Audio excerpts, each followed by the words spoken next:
Bakit nga ba parating brownout dito sa atin sa Mindoro? Yan ang tanong na tila gasgas na, pero hanggang ngayon hindi pa rin mahanapan ng pangmatagalang sagot. Kung taga Mindoro ka, malamang ay kabisado mo na ang tunog ng generator, ang amoy ng kandila at ang feeling ng init na walang electric fan o aircon. Pero ano nga ba ang totoong dahilan ng madalas na brownout dito sa atin?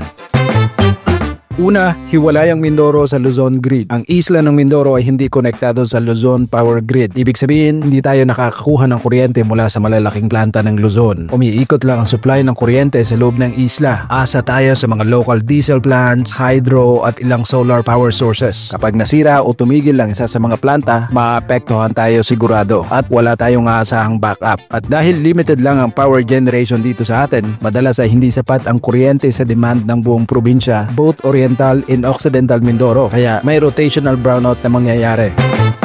Pangalawa, alitan at utang ng mga kooperatiba sa mga power supplier. Sa likod ng mga brownout, may matagal ng sigalot sa pagitan ng mga power co-op at power suppliers. Ang kwento, hindi raw nababayaran sa tamang oras ang supply ng kuryente kung kaya't binabawasan o pinapatay ng mga suppliers ang supply na nagre-resulta ng brownout. Parang tayo mga consumers, pag hindi nakabayad ng bill, sigurado putol ka agad ang kuryente mo.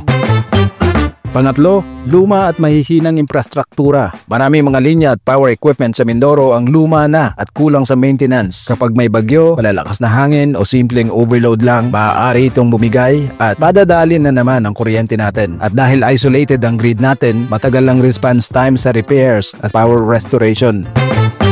Pangapat, political at bureaucratic issues. Hindi rin nawawala ang usaping politika. Sa ilang kaso, ang mga proyekto para sa power development ay natitenga dahil sa red tape o conflict of interest. Kahit may mga plano ng pagkukonek sa Luzon grid o pagdadagdag ng renewable energy, bumabagal ito dahil sa mga papel, bidding o lobbying ng mga interesadong grupo.